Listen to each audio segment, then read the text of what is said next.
Hello students, good morning.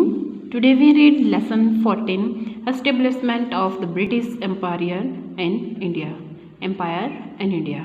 Bharat में British साम्राज्य की स्थापना कैसे हुई, ये हम लेसन के अंदर रीड करेंगे कि किस प्रकार से ईस्ट इंडिया कंपनी भारत आई, भारत में समुद्र के रास्ते की खोज किसने की, बहादुर शाह जफर कौन थे, फर्स्ट वर्ल्ड वॉर यानी कि स्वतंत्रता संग्राम जो हमारा हुआ था 1857, अपने इतिहास के बारे में हम आज लेसन के अंदर जानेंगे कि जो ब्रिटिश साम्राज्य था कैसे उसने अपने भारत के अंदर जड़ें जमानी शुरू कर दी थी, व्यापारी के उद्देश्य से आए थे, कैसे उन्होंने अपना व्यापार फैलाया और किस प्रकार से भारत के ऊपर उन्होंने अपना कब्जा कर लिया।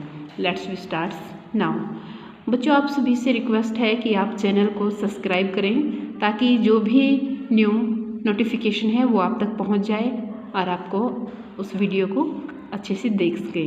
आई hope you subscribe this channel. A few centuries ago, कुछ शताब्दी पहले Indian goods such as cotton, silk, handicrafts and spices etcetera were very popular in other countries. कुछ शताब्दी पहले भारत की जो वस्तुएं थी, गुड्स मीन्स क्या होता है सामान, वस्तुएं, वो बहुत दूसरे देशों में बहुत ही फेमस थी, जैसे कि कॉटन, सिल्क, हैंडीक्राफ्ट्स, हाथ से बनाए हुए सामान, और जो स्पाइसेस थी वो सभी दूसरे देशों में बहुत ज़्यादा फेमस थी। Many foreign traders use to come to India for buying Indian goods. Traders कौन होते हैं? व्यापारी। बहुत से विदेशी व्यापारी इनका इस्तेमाल करते थे to come to India, Bharat में आने के लिए, for buying Indian goods, Bharat की वस्तुओं को खरीदने के लिए। Many European traders also started coming to India in the 15th century. बहुत से यूरोपीय व्यापारी जो कि भारत में आना उन्होंने शुरू कर दिया था 15वीं शताब्दी में। The first European to reach India, जो सबसे पहला यूरोपीय था वो भारत में कैसे पहुंचा? थ्रू द सी रूट, समुद्र के मार्ग से, वाज वास्को डी गामा। और वो जो सबसे पहले फर्स्ट यूरोपियन था भारत में आया था समुद्र के रास्ते से, वो कौन थे? Vasco da Gama. A Portuguese explorer, जो कौन थे? एक पुर्तगाली थे। इन 1498 ही discovered a new sea route to India via the Cape of Good Hope. क्या है? 1498 में 1498 में उन्होंने समुद्र के नए रास्ते की खोज की, डिस्कवर्ड, खोज करना, टू इंडिया, भारत में आने के लिए, via the Cape of Good hope, ताकि वो वहाँ से एक अच्छी उम्मीद के साथ वो भारत आए थे। विद द डिस्कवरी, और इस प्रकार से अपनी खोज के साथ, ऑफ द सी रूट, कौन सी खोज के साथ? समुद्र के मार्ग की खोज के साथ, the Portuguese became the first European to came to India. पुर्तगाली पहले वो यूरोपियन थे जो कि भारत में आए थे समुद्र के मार्ग से। दे कम टू कालीकट, जो कि कालीकट नाम की जगह पर आए थे, और आज कालीकट जो जगह है उसका नाम है कोझिकोड। एंड स्टार्ट कोझिकोड, जहाँ पर आपने देखा था कि अभी भी पीछे प्लेन था, जो हवाई जहाज़ था वो क्रैश हुआ था, उसी स्थान पर, कालीकट नामक स्थान पर आए थे। And start trading with India, और भारत के साथ उन्होंने अपना व्यापार शुरू कर दिया।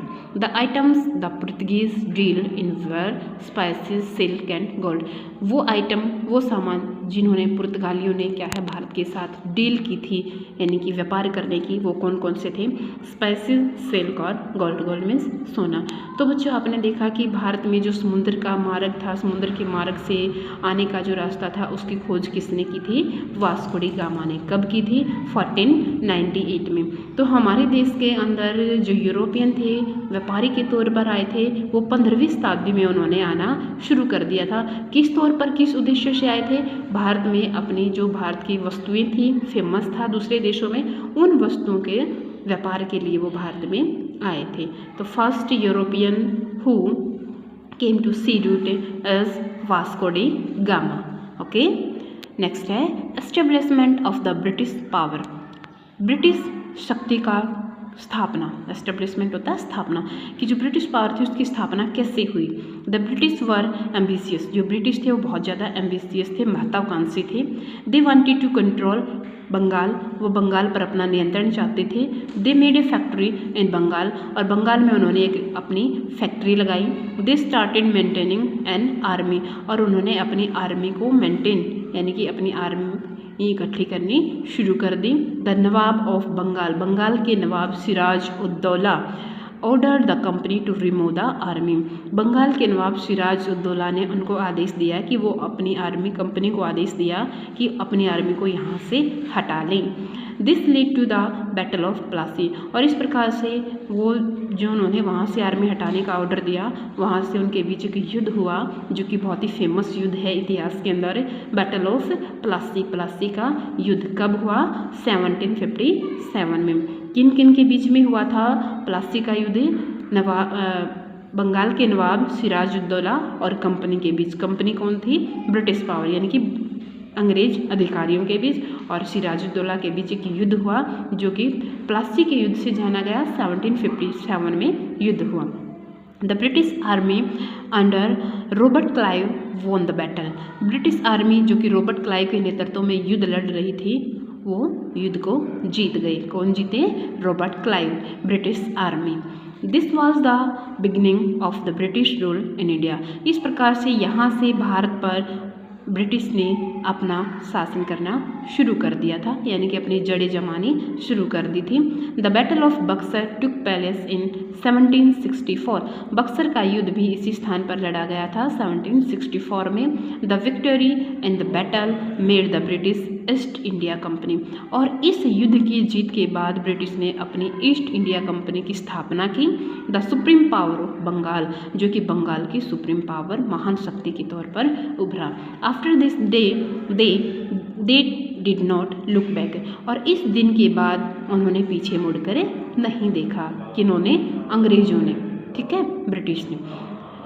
Tactical policy of the British, जो उनकी चूक की नीतियाँ थी, यानी कि अलग अलग नीतियाँ अपनाई अंग्रेज अधिकारियों ने अपना कब्जा करने के लिए। After the battle of Plassey, Plassey के युद्ध के बाद the main M of British east India company was the extension of political authority of the company, उनका एक ही प्लासी के युद्ध के बाद ब्रिटिश अधिकारियों का एक ही मुख्य उद्देश्य था कि वो क्या है, ब्रिटिश ईस्ट इंडिया कंपनी के ऊपर किस प्रकार से अपना राजनीतिक तौर पर अधिकार जमाए। The system of subsidiary alliance and the doctrinary of lapse, the system of subsidiary alliance and the doctrinary of lapse, subsidiary alliance और जो चूक का सिद्धांत था were the two tactical politician of the British in India, वो भारतीयों की दो मुख्य नीतियाँ थी भारत के अंदर, किसकी?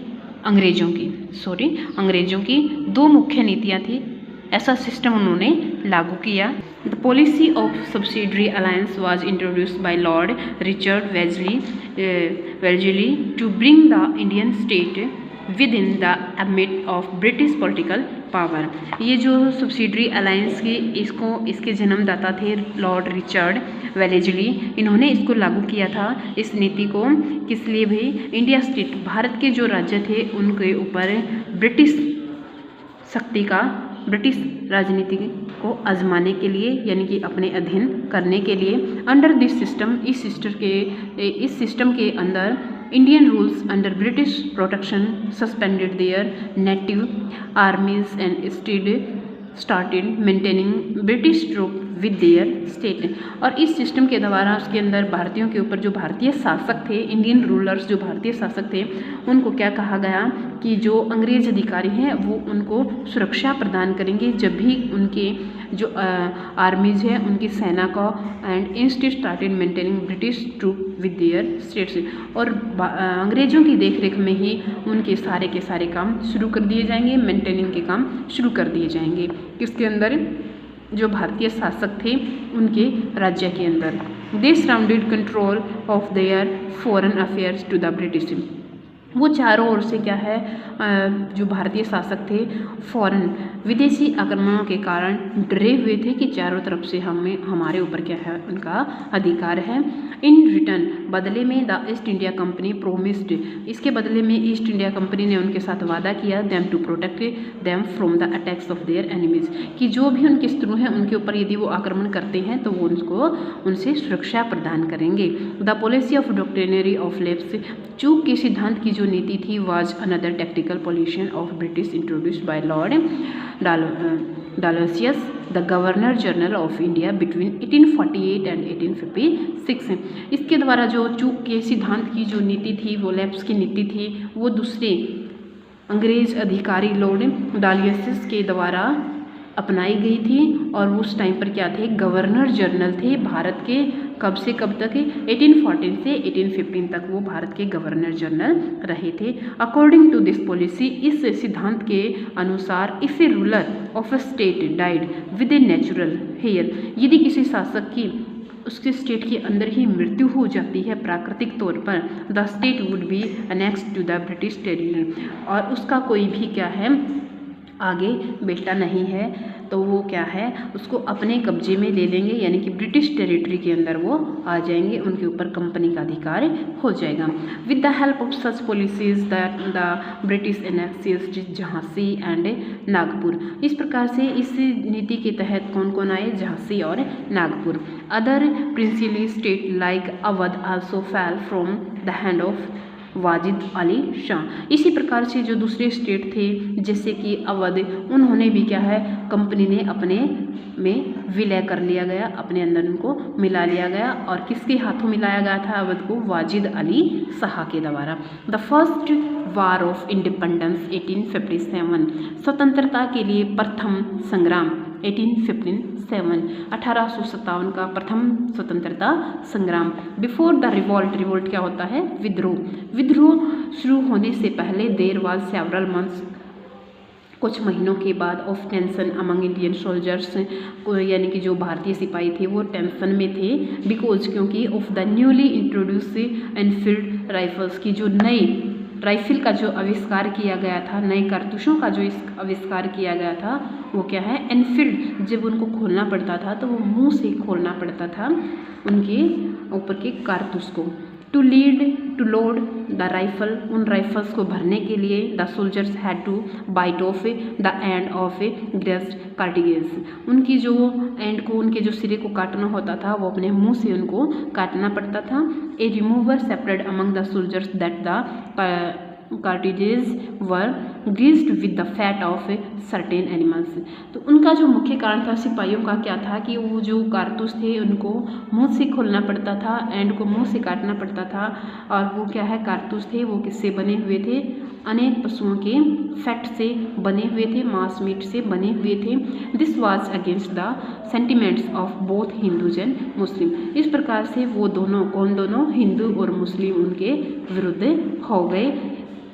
सो the rumour angered both of them, और इसीलिए वो दोनों गुस्से से अपना बदला लेना चाहते थे, गुस्से से भर गए थे। कौन, Hindu and Muslim. Begum Hazrat Mahal, Bahadur Shah Zafar, Nawab Sahab, Tatya Tope, Rani Laxmibai. On 20 March 1857 soldiers Mangal Pandey attack a British officer near Calcutta, और कैलकाटा अब क्या है जिसको कोलकाता बोला जाता है। 29 मार्च 1857 को एक सिपाही मंगल पांडे ने एक अंग्रेज अधिकारी पर कलकत्ता के पास अटैक कर दिया, हमला बोल दिया। There was wide separate discontent and anger among the Indian soldiers when Mangal Pandey was hanged on 8 April 1857। जब मंगल पांडे ने ब्रिटिश अंग्रेज अधिकारी को कलकत्ता के पास उसके ऊपर हमला बोल दिया, उसकी मृत्यु कर दी गई, तो वहाँ पर बहुत सारे लोग, बहुत बड़ी संख्या में लोग इकट्ठे हो गए, वो उनके खिलाफ हो गए। क्यों? उनका मेन कारण था कि मंगल पांडे को हैंग्ड मीन्स होता है लटकाना, यानी कि फांसी देना। 8 अप्रैल 1857 को मंगल पांडे को फांसी दे दी गई थी। किस वजह से? क्योंकि उन्होंने अंग्रेज अधिकारी के ऊपर हमला किया था। On 10 May 1857 soldiers in Meerut show shut down their commander. 10 मई 1857 को सभी सिपाहियों ने मेरठ से क्रांति की शुरुआत कर दी and march to Delhi and persuaded the last Mughal emperor Bahadur Shah Zafar to lead the revolt. और क्या किया गया अभी वहाँ पर, जो इस विद्रोह के, रिवॉल्ट मीन्स क्या होता है विद्रोह, इस विद्रोह के मुख्य जो नेता थे, जो इसको लीड कर रहे थे, जो इनका नेतृत्व कर रहे थे, वो थे बहादुर शाह जफर, मुगल एम्पीरियर, मुगल बादशाह बहादुर शाह जफर। उनको क्या है वहाँ से हटा दिया जाता है, यानी कि दिल्ली से उनका किला खाली करवा लिया जाता है। क्यों? क्योंकि वो इस क्रांति का नेतृत्व कर रहे थे। To revolt spread rapidly to other parts of India. Bharat के दूसरे हिस्सों में भी ये जो विद्रोह था बहुत ही तेज़ी से फैल गया। Different leaders lead the revolt in different parts of India. Bharat के अलग अलग हिस्सों से अलग अलग नेताओं ने इसको का नेतृत्व किया, किसका, 1857 के स्वतंत्रता के संग्राम का। Some of the prominent leaders were Nana Sahib. इनमें से कुछ मुख्य जो नेता थे वो थे Nana Sahib, Tatya Tope, Rani Lakshmibai, Begum Hazrat Mahal and Liaquat Ali. But the British had. तो बच्चों आपने देखा कि किस प्रकार से यहाँ पर हमारा जो फर्स्ट स्वतंत्रता का युद्ध था उसकी शुरुआत हो जाती है 1857 में। और कैसे शुरू होता है, जो मंगल पांडे थे 29 मार्च 1857 को उन्होंने एक अंग्रेज अधिकारी पर हमला बोल दिया था, उसके खिलाफ में अंग्रेजों ने उसको जेल में डाल दिया और उनको फांसी की सज़ा सुनाई गई। फांसी कब दी गई, 8 अप्रैल 1857 को। तो लोग इसके खिलाफ भड़क गए और 10 मई 1857 से क्रांति की शुरुआत कर दी गई थी, यानी कि क्रांति का बिगुल बजा दिया गया था। But the British had superior weapons होते हैं हथियार एंड ग्रेटर मिलिट्री स्ट्रेंथ। लेकिन क्या था भाई, अंग्रेज अधिकारियों के पास अच्छी ताकतवर हथियार थे और बहुत सारी सेना थी। Many Indians also side with the British. बहुत से भारतीयों ने अंग्रेजों का साथ दिया। The revolt also known as the first war of independence. इस प्रकार से ये जो विद्रोह हुआ वो क्या है, प्रथम स्वतंत्रता के युद्ध के नाम से जाना जाने लगा। Was finally crossed by the British. और क्या है, अंग्रेजों के द्वारा आखिरकार इसको दबा दिया गया था। हाउएवर कैसे, दे वर वेरी अलार्म्ड, वो बहुत ही तेज़ थे, यानी कि बहुत ही जागरूक थे। In 1858 the British government decided to take India under its direct control. 1858 में ब्रिटिश सरकार ने ये निर्णय लिया कि हम भारत पर सीधे तौर से डायरेक्ट कंट्रोल, सीधे तौर से अपना नियंत्रण करेंगे। The rule of the east India company ended. और भारत में क्या है, ईस्ट इंडिया कंपनी का जो नियम चल रहा है उसको समाप्त कर देंगे। विक्ट्री was appointed to rule over India on behalf of the crown. और क्या है, उन्होंने स्वयं को घोषित कर दिया कि हमने भारत के आधे सिंहासन पर अपना कब्जा कर लिया है। फेलियर ऑफ द रिवॉल्ट, जो 1857 का विद्रोह हुआ उसके फेल होने के क्या कारण थे, तो जो आपने देखा कि जो क्रांति थी वो 10 मई को शुरू होनी थी, लेकिन क्या है, मंगल पांडे ने उसकी शुरुआत पहले ही कर दी। तो उनकी कोई प्लानिंग नहीं थी, कोई ऑर्गेनाइजेशन नहीं था और उनकी जो लीडरशिप थी वो ज़्यादा अच्छी नहीं थी, यानी कि प्लान के तहत अगर वो कार्य करते तो ये जो रिवॉल्ट था वो सक्सेस होता। इसके फेल होने के क्या कारण रहे हैं, आइए देखते हैं। The revolt failed because of the following reason. इससे विद्रोह के फेल होने के निम्नलिखित कारण रहे हैं। No planning, no organisation, no leadership. उनकी कोई योजना नहीं थी, कोई संगठन नहीं था, कोई नेतृत्व करने वाला अच्छा सा नहीं था। The revolt of 1857 failed because the British army was far superior of the Indian soldiers. 1857 की जो क्रांति थी, विद्रोह हुआ था, इसका फेल होने का कारण था बिकॉज क्योंकि जो ब्रिटिश आर्मी थी वो ज़्यादा अच्छी थी इंडियन सोल्जर से। The British army was getting supplies of आर्मीज from Britain. British army ने अपने सैनिक ब्रिटेन से भी मंगवाने शुरू कर दिए थे, वहाँ से भी इनके लिए सामान आता, सैनिक आते। This revolt erupted all of a sudden. और ये जो विद्रोह हुआ था वो अचानक से हुआ था। It was not properly planned and organised. ये सही तरीके से योजनाबद्ध तरीके से संगठित तौर पर नहीं किया गया था। There was no definite aim of the mutineers. इसके जो मिटीनियर्स थे उनके पास वास्तव में कोई अच्छा सही उद्देश्य नहीं था कि किस उद्देश्य के कारण हम कर रहे हैं, यानी कि वेल प्लान्ड रिवॉल्ट ये नहीं था। Many Indian princess help the British in this revolt. बहुत से भारतीय राजाओं ने भी इसमें अंग्रेजों की सहायता की इस विद्रोह के अंदर। रानी लक्ष्मीबाई वाज किल्ड। रानी लक्ष्मीबाई भी मारी गई थी and so was Nana Sahib. उनके बाद नाना साहिब की भी डेथ हो गई। बहादुर शाह जफर सेकंड वाज करप्टेड। बहादुर शाह जफर द्वितीय को गिरफ्तार कर लिया गया एंड एक्साइल्ड टू बर्मा, जो कि आज म्यांमार के नाम से हैं, उनको बर्मा की जेल में भेज दिया गया। वेयर ही डाइड लेटर, और बाद में वहीं पर उनकी डेथ हो गई थी।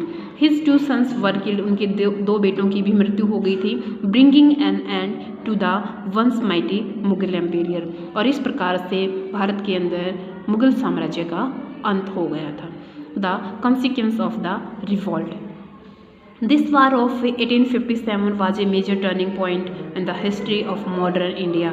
आधुनिक भारत में जो 1857 की क्रांति थी उसका बहुत ही अहम रोल है भारतीय हिस्ट्री में, भारतीय इतिहास में, आधुनिक भारत के इतिहास में.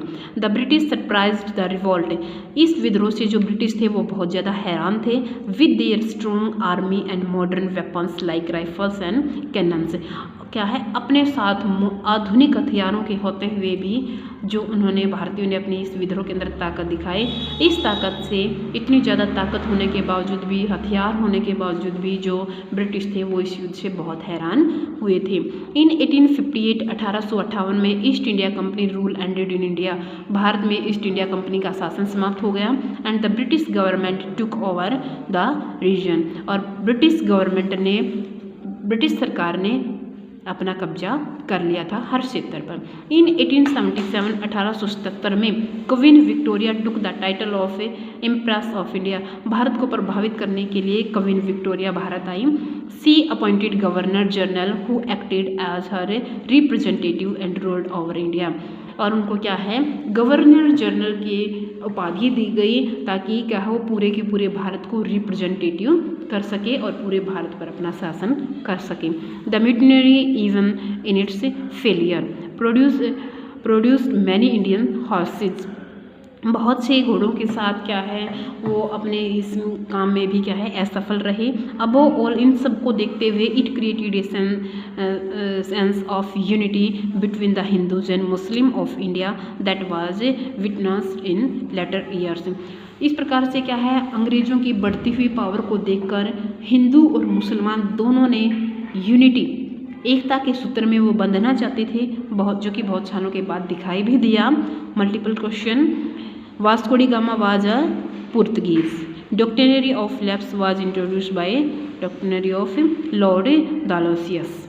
ठीक है, तो बच्चों आपने देखा कि किस प्रकार से हमारा जो 1857 का जो विद्रोह था, वो रिवोल्ट था, वो किया गया. कैसे वो असफल रहा, किन कारणों से असफल रहा. उसके बाद हमारी जो मॉडर्न हिस्ट्री है उसके अंदर ये बहुत ही टर्निंग पॉइंट है, यानी कि बहुत ही अच्छे से इसको डिस्क्राइब किया गया है. और ब्रिटिश जो अधिकारी थे वो भी भारतीयों की इस ताकत को देखकर बहुत ज़्यादा हैरान हुए थे. और बाद में रानी विक्टोरिया 1877 में रानी विक्टोरिया आई और उन्होंने क्या है पूरे भारत पर अपना शासन किया. नेक्स्ट हमारा है formation of Indian National Congress, यानी कि INSC, इंडियन नेशनल कांग्रेस की स्थापना कैसे की गई. Even though the revolt failed, यद्यपि क्या है जो विद्रोह था वो क्या है फेल हो गया, असफल हो गया. It showed the seeds of Indian nationalism amongst the people. और इससे क्या दिखाई दिया कि भारतीयों के अंदर अपने राष्ट्रवाद के बीज इस विद्रोह ने बोने शुरू कर दिए थे. Indian nationalism and many underlying force that lead to the Indian independence movement. भारतीय अपनी देशभक्ति के प्रति क्या है बहुत सारे इस प्रकार से भारतीयों के अंदर इस विद्रोह ने क्रांति के बीज बो दिए थे और वहीं से उन्होंने अपनी स्वतंत्रता के लिए आवाज़ उठानी शुरू कर दी. Indians now begin to form association to develop independence thinking. इस प्रकार से भारतीयों ने भी अब अपना संगठन तैयार करना शुरू कर दिया, अपनी स्वतंत्रता के बारे में सोचना शुरू कर दिया.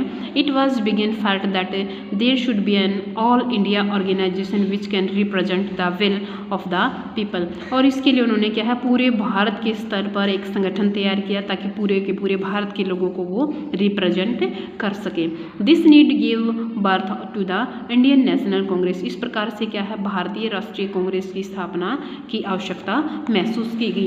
इन 1885 1885 में A.O. Hume, a retired ICS officer, एक ICS ऑफिसर A.O. ह्यूम ने 1885 में founded the Indian National Congress की स्थापना की.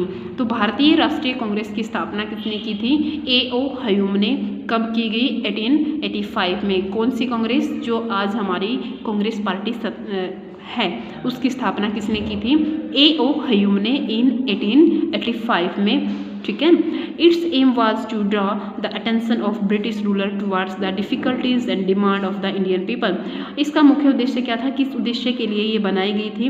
जो ब्रिटिश अधिकारी हैं वो किस प्रकार से भारतीयों के परेशान करते हैं, उनकी समस्याओं को कैसे उनके सामने किया जाए, क्या क्या उनसे डिमांड की जाए, मांगी जाएं भारतीय लोगों के लिए, इन सब को उनके सामने रखने के लिए इंडियन नेशनल कांग्रेस की स्थापना की गई थी। The first session of the Congress was held on December 28, 1885 in Mumbai with वीसी Banerjee as president and A.O. Hume as general secretary. 28 दिसंबर 1885 को सबसे पहला जो इसका सेशन था किसका, कांग्रेस का, वो कायम किया गया, यानी कि बैठक रखी गई मुंबई में। W.C. बनर्जी इसके क्या थे, प्रेसिडेंट थे, और A.O. ह्यूम को इनका जनरल सेक्रेटरी बनाया गया। 72 delegates come from all parts of India. 72 delegates पूरे के पूरे भारत के हिस्सों से आए to attend the first sessions, अपने पहले सेशन को अटेंड करने के लिए, पहली बैठक को अटेंड करने के लिए। They compromised lawyer, doctor, journalist, landlords and businessman. उन्होंने क्या है, आपस में एक दूसरे के साथ कॉम्प्रोमाइज़ किया। वकील, डॉक्टर, पत्रकार, भूमि के जो मालिक थे और जो व्यापारी बिजनेसमैन थे, उन्होंने आपस में कॉम्प्रोमाइज़ किया। The main demands formed by the leaders of INSC वर, इससे जो इनके जो लीडर थे इंडियन नेशनल कांग्रेस के, उनकी जो मांगे थी वो निम्नलिखित थी। A large share in the administration of the country, कि जो हमारे देश के ऊपर प्रशासन है उसको हम उसके ऊपर अपना प्रशासन खुद चलाएंगे। Indian should also be appointed on higher rank in the public service. और दूसरी मांग क्या थी कि जो भारतीय हैं उनको ऊंची जो पद होते थे पब्लिक सर्विस नौकरियों के अंदर, वहाँ पर उनको अपॉइंट कराया जाए, उनको नौकरियाँ दी जाए। And independent and fair judicial system, स्वतंत्र और साफ सुथरा जुडिशियल न्यायिक तंत्र होना चाहिए। Since there demands were moderate in nature, the earlier leaders of Congress were called moderates. इस प्रकार से क्या है, जल्दी ही जो उनकी मांगे थी वो पूरे विश्व भारत के तौर पर उनके जो नेता थे कांग्रेस के, उन्होंने भी इनको स्वीकार कर लिया गया। The prominent moderate leaders were VC Banerjee, Dada Bhai Naoroji, Surendranath Banerjee and Gopal Krishna Gokhale. इस प्रकार से उनके जो मुख्य नेता थे, जो लीडर्स थे जिन्होंने इसमें सहयोग दिया, वो थे VC Banerjee, Dada Bhai Naoroji, Surendranath Banerjee, Gopal Krishna Gokhale. One section of the Congress felt that moderate methods like meetings and speech would not produce any result.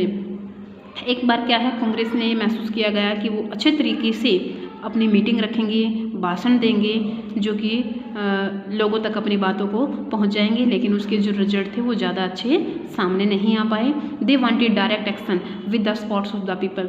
अब वो क्या है, सीधा एक्शन लेना चाहते थे, यानी कि लोगों से सीधे तौर पर बातचीत करना चाहते थे ताकि लोगों का सहयोग उनको मिल सके। Among the prominent leaders of this group were Bipin Chandra Pal, Lala Lajpat Rai, Bal Gangadhar Tilak etcetera. इस ग्रुप के जो अन्य नेता थे वो थे Bal Gangadhar Tilak, Lala Lajpat Rai, Bipin Chandra Pal etcetera. These 3 leaders, ये जो 3 नेता थे, ऑफन कॉल्ड लाल बाल पाल, इनको क्या है, लाल बाल पाल की उपाधि दी गई। किनको, लाला लाजपत राय, बाल गंगाधर तिलक, बिपिन चंद्र पाल, इनको क्या है, लाल बाल पाल की उपाधि दी गई। Were representative of their extreme group से, इन्होंने अपने ग्रुप को रिप्रेजेंट किया। Partition of Bengal, Lord Curzon adopt the policy of divide and rule to weaken the political influence of the extremists। जो लॉर्ड कर्जन थे उन्होंने फूट डालो और राज करो की नीति को अपनाया, और किस प्रकार से उन्होंने हिंदू और मुस्लिमों के बीच भेदभाव की नीति को आगे फैलाया, यानी कि फूट डालो और राज करो की नीति। ही प्रोक्लाइम, उन्होंने वादा किया कि द डिवीजन ऑफ बंगाल, जो बंगाल का विभाजन है, on 16 October 1905 on the basis of religion. ये क्या है, धर्म के आधार पर बंगाल का बंटवारा किया गया था। कब, 16 अक्टूबर 1905 को।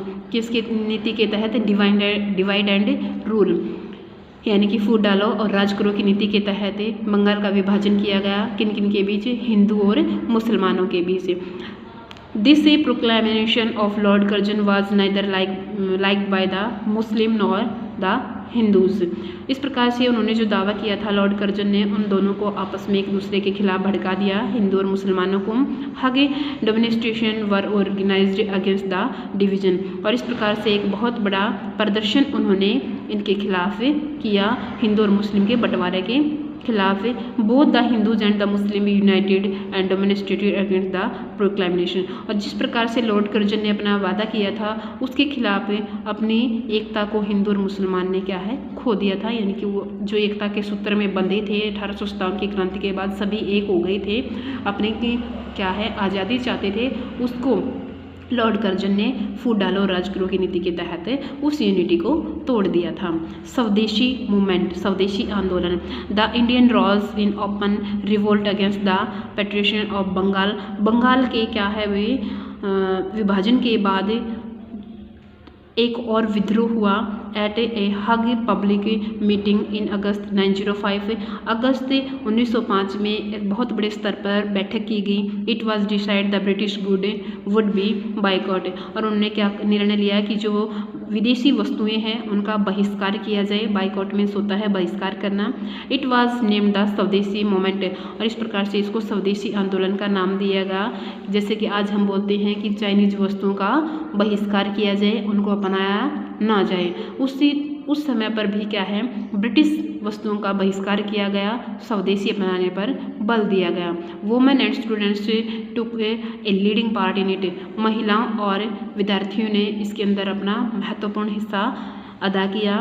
The British cloth was burnt in heaps, British के कपड़ों की होली जलाई गई। The Swadeshi movement soon spread to the other parts of the country like Bombay, Poona and Madras.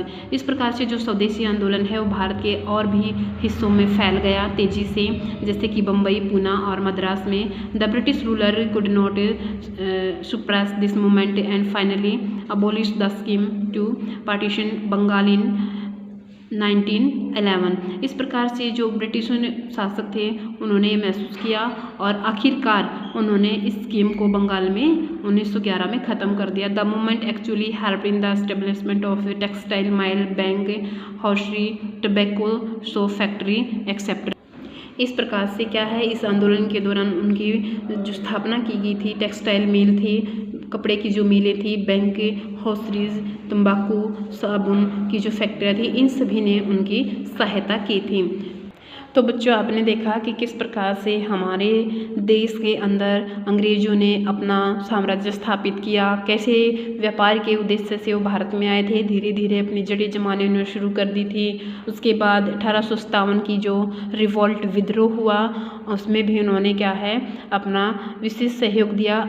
असफल हो गया, असफल होने के कारण आपको बता दिए गए थे, no planning, no organisation, no leadership. उसके बाद क्या है इंडियन नेशनल कॉन्फ्रेंस यानी कि INC कांग्रेस, सॉरी कॉन्फ्रेंस नहीं कांग्रेस, INC की स्थापना की गई। AO ह्यूम के द्वारा स्थापना की गई 1885 में, जो कि एक ICS ऑफिसर थे रिटायर्ड, और आगे बढ़कर उन्होंने क्या है सहयोग दिया। भारत के बहुत सारे नेता आगे आए। लाल बाल पाल, तीनों को क्या है लाल बाल पाल की उपाधि दी गई। लाला लाजपत राय, बाल गंगाधर तिलक, बिपिन चंद्र पाल, और उसके बाद क्या है अंग्रेज़ों ने फूट डालो राजगुरु की नीति अपना करके बंगाल का विभाजन कर दिया गया।